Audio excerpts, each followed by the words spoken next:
اس فتنے کے خلاف بالخصوص جو ختم نبوت کا انکار مرزا قادیانی کی شکل میں ہوا، ہمارے اکابرین نے بہت ہی ایمان افروز اور جاندار کردار ادا کیا، وہ قلم سے ہو یا تحریک و تنظیم کی شکل میں ہو۔ مجدد دین و ملت امام اہل سنت اعلی حضرت امام احمد رضا خان فاضل بریلوی قدس سر العزیز، حضرت سیدنا پیر سید مہر علی شاہ صاحب گولڑوی قدس سر العزیز اور دیگر بہت سے اکابر نے قلم کے ذریعے بہت شاندار جہاد کیا، اور پھر جب اس فتنے کے خلاف تحریک و تنظیم کا دور آیا، مجاہد ملت مولانا محمد عبدالستار خان نیازی رحمہ اللہ تعالی اور بالخصوص قائد اہل سنت امام برحق حضرت امام شاہ احمد نورانی صدیقی قدس سر العزیز نے اس فتنے کو اس کے منطقی انجام تک پہنچانے کے لیے پارلیمنٹ کے اندر سنہری کردار ادا کیا، اور پارلیمنٹ سے باہر بھی ملک بھر میں طوفانی دورے کیے، اور جمعیت علماء پاکستان کے پلیٹ فارم سے آپ نے اس وقت کے وزیر اعظم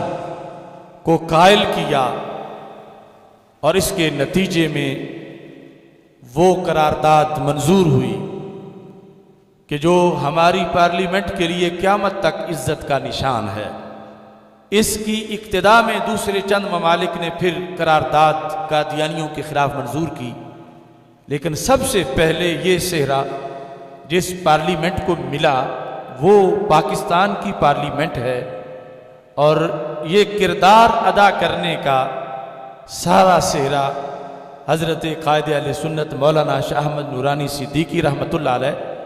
اور دیگر اکابرین اہل سنت جو آپ کے ساتھ تھے ان کے سر ہے۔ یہ فتنہ ختم نہیں ہوا، ابھی بھی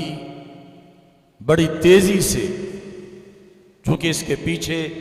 پوری یورپی یونین ہے، اسرائیل ہے، بھارت ہے، امریکہ ہے، یہ فتنہ